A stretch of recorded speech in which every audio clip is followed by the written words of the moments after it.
Imagine being crowned king or queen, having the power, the luxury, the glory. But what if I told you that, for some, the crown was actually a shackle, a symbol of a prison from which there was no escape, even while alive?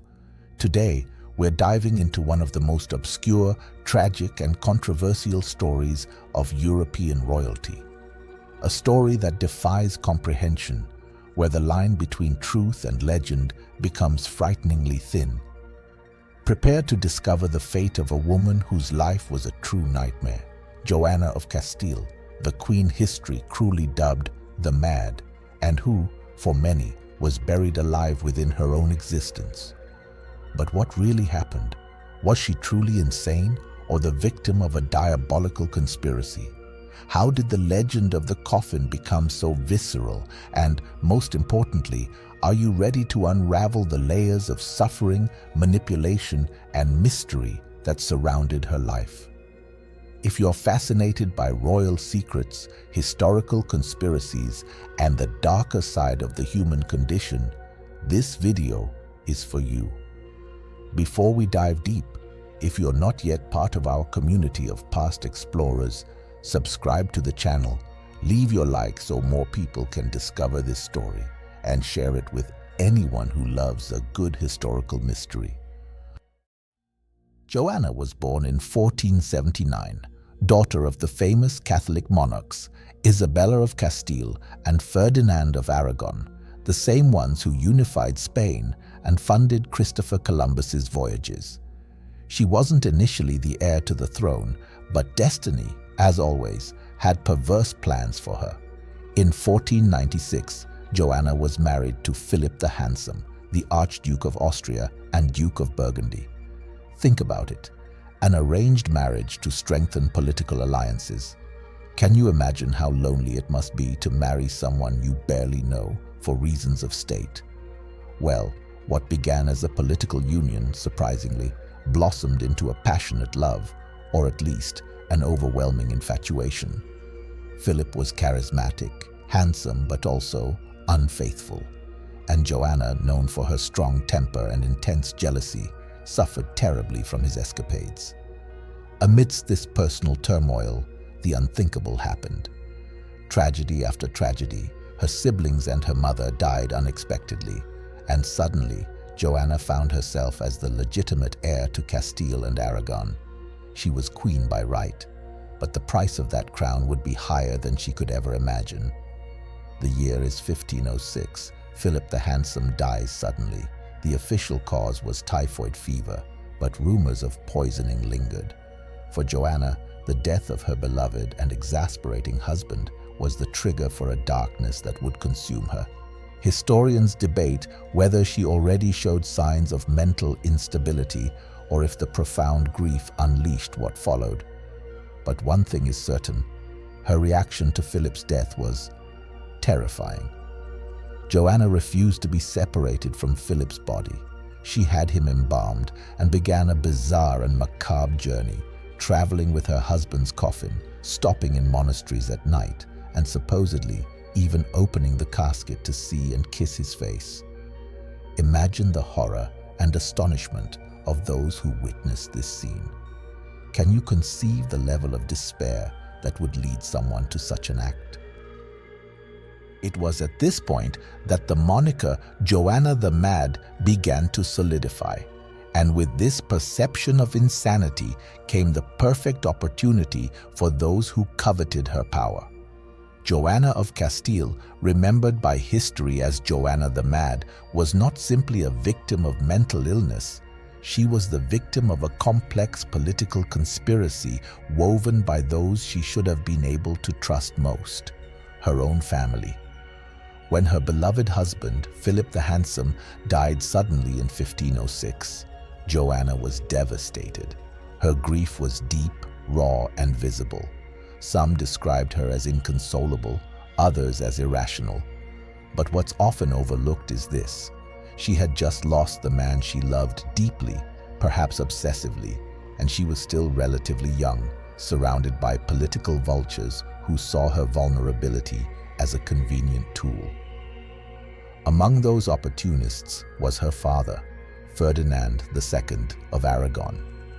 An experienced monarch and shrewd strategist, Ferdinand recognized that the throne of Castile was up for grabs. Technically, it belonged to Joanna as the rightful queen. But as a woman in the early 16th century, ruling in her own right was already a fragile position. Add the rumors of emotional instability, and Ferdinand saw the perfect justification to sideline his daughter and take control of the Castilian crown. He began claiming that Joanna was mentally unfit to rule, that she was mad, that her grief had overtaken her reason. With these allegations, he isolated her, effectively removing her from the political landscape. She became a queen in name only, her signature still valid on royal documents, but behind the scenes, her father pulled every string. For a while, Joanna was kept under tight watch, denied the freedom a sovereign monarch should have. She was sequestered from court, away from public view, and increasingly painted as an erratic figure, incapable of governing. The more she resisted, the more that resistance was used as evidence of her supposed madness, a self-reinforcing trap. But things only worsened after Ferdinand's death in 1516. Many might think this was Joanna's chance to regain power. After all, the man who had kept her captive was gone. But tragically, a new captor stepped in, her own son, Charles, who would later become Charles V, Holy Roman Emperor and the most powerful man in Europe. Instead of freeing his mother, Charles continued her imprisonment and even deepened it. He had ambitions of empire, and a mother on the throne, especially one perceived as unstable, was a threat to his legitimacy and control. So he took her to the castle of Tordesillas, a somber, isolated fortress beside the Douro River in Spain. There, Joanna would remain for more than 40 years. Think about that, 40 years, not 4, not 10, but 4 decades of life lost to walls, silence, and shadows. She was denied any real contact with the outside world. Her other children, especially her beloved youngest daughter, Catherine, were kept away from her. Sometimes even sunlight was restricted, and her living conditions were often described as cold, sparse, and almost monastic. Joanna wasn't allowed to speak freely with servants. Every word, every action was monitored, interpreted, and often distorted through the lens of her alleged insanity. But was she truly insane? That's the question that continues to ignite historical debate even today. Some contemporary chroniclers, especially those close to her enemies, described her as deeply disturbed, someone who talked to the corpse of her dead husband or refused to part with his body for days.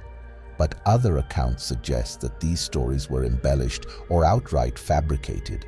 Modern historians have re-examined the evidence, and many now argue that Joanna may have suffered from depression, perhaps even what we'd now call bipolar disorder or complicated grief. But even if she did struggle with mental illness, the severity of her condition was almost certainly exaggerated, twisted to justify keeping her. Think of how convenient that label, mad, was for the men in her life. Her father wanted Castile. Her husband wanted control. Her son wanted an empire. And in each case, Joanna's independence, intelligence, and stubbornness were inconvenient obstacles. Easier to declare her mentally unfit than to negotiate power with a woman who wouldn't bend. But Joanna wasn't passive, far from it. Throughout her captivity, she showed signs of resistance, of a fighting spirit still burning beneath the weight of solitude. She tried to escape multiple times. She screamed, she refused to eat, she argued with her captors, and sometimes refused to bathe or comply with orders.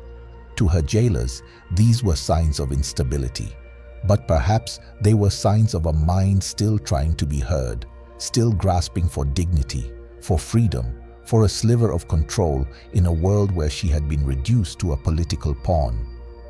In truth, what we see in Joanna's story is not just a tale of madness, but a tragic portrait of power, betrayal, and control.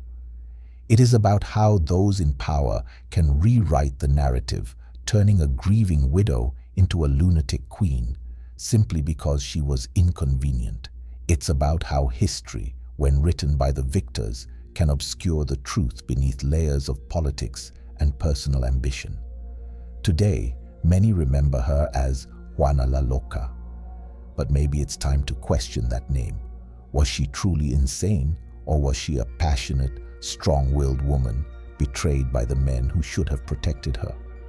The answer may never be certain, but what is clear is that Joanna's story is not just about one woman's descent into darkness. It is also about how madness can be manufactured, how truth can be manipulated, and how a queen can be buried alive, not by death, but by silence. Joanna of Castile died in 1555 at the age of 75 after decades of captivity. She was finally buried beside her beloved and hated Philip in the royal chapel of Granada. Her life was an agonizing testament to how politics, mental illness, or its perception, and legends can intertwine to create a fascinating and complex narrative about power, manipulation, and human suffering. Joanna's story is a powerful and disturbing reminder that not every crown means freedom, and sometimes a monarch's greatest tragedy isn't death, but a life slowly consumed by manipulation and oblivion. A queen who ruled only in name, while her soul was, in fact, buried alive. Now I want to know your opinion.